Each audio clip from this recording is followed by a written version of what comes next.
Whose stark message on air quality and what India must do.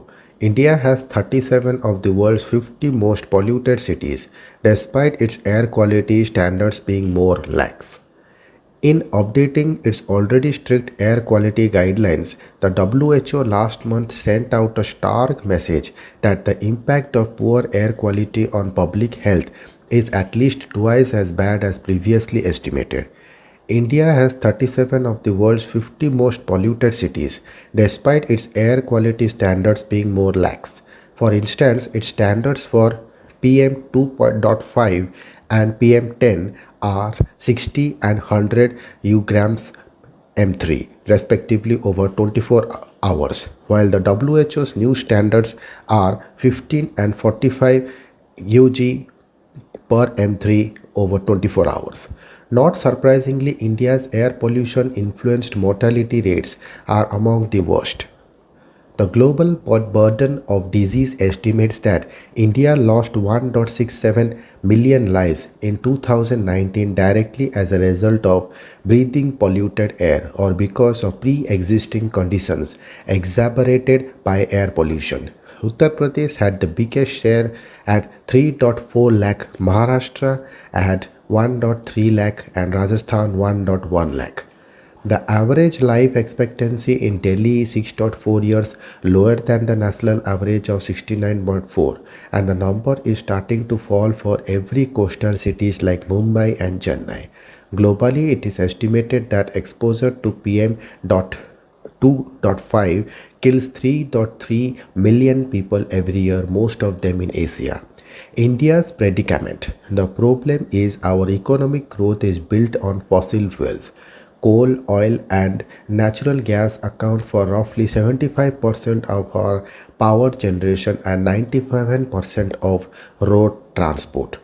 But then they come at the cost of heavy CO, SO2, NO2, ozone, and particulate matter emissions. And herein lies the predicament. India's pride itself on being the fastest growing large economy and changing the way we generate the power and clamping down on petrol and diesel vehicle is seen as throttling economic progress. Yet at the same time the ever growing need for energy and personal vehicles is worsening the public health crisis. There is now almost a sense among people that toxic air is just a part of life in the city, the killer threat. It is difficult to overstate the seriousness of the situation. The health impact of PM.2.5 exposure now include lung cancer, cerebrovascular disease, ischemic heart disease, and acute lower respiratory illness. Besides exacerbating ailments like depression, exposure to ozone has been linked to chronic obstructive pulmonary disease. Prolonged exposure to air pollutants affects newborns and babies still in the womb. While mothers may have to deal with the trauma of premature deliveries and stillbirths, fetus face increased risk of being born with lungs that are not yet developed to function properly and congenital defects that can impact the rest of their lives. Simply put, air pollution is a threat to generations even before they are born.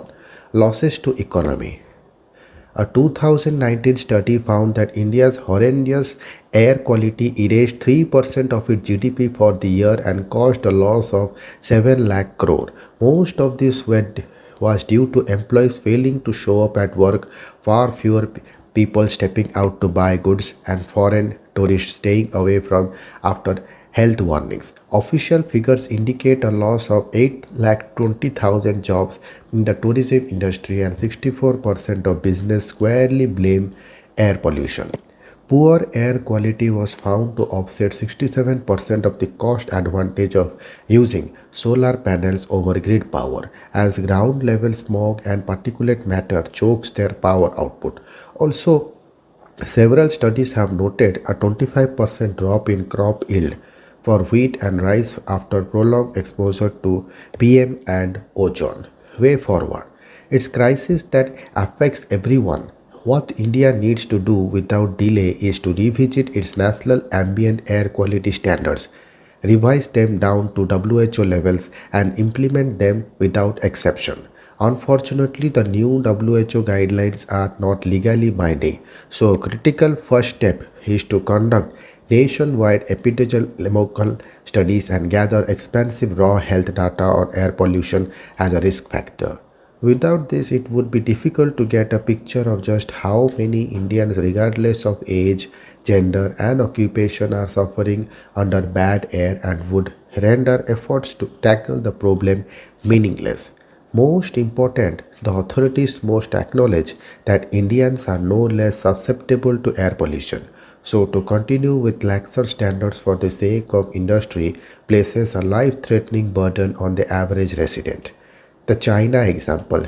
China went through a similar phase in transforming itself the world's manufacturing hub. Its cities were subjected to maniac air pollution and Beijing was notorious for its smog. But it had success in tackling the issue even though after 10 years it's still not WHO compliant. It has prioritized zero emissions transport, staggered the use of internal combustion engine vehicles and enforced a strict clampdown on point sources of pollution that allows for fewer exceptions, if at all. What's most impressive is that the country is now the largest market for electric vehicles and clean energy. Its per capita incomes have never been higher, and its influence as an economic powerhouse is still on the rise. It refutes the myth that clamping down on air pollution stymies economic growth. Cleaner energy. India's National Clean Air Program attempts to incorporate such solutions, but e mobility and clean energy in India are not yet dominant in the respective sectors. The good news is states like Gujarat, Maharashtra, and Telangana have introduced policies to speed up their market shares and electric vehicles year on year sales for posting record figures.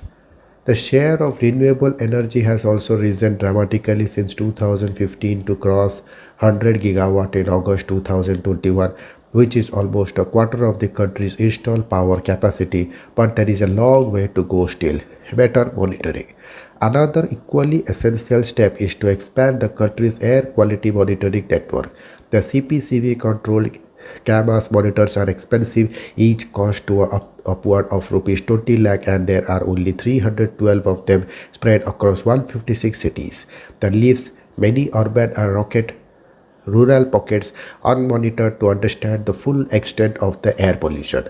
Fortunately, a number of new low cost monitors have entered service that capture readings for not only PM 2.5 and 10 but also gases like NO2, SO2, methane, and secondary volatile organic compounds. Still, the center and state governments must boost the density of CAP's network to fully inform the science behind the corrective measures, and all of this needs to happen on priority.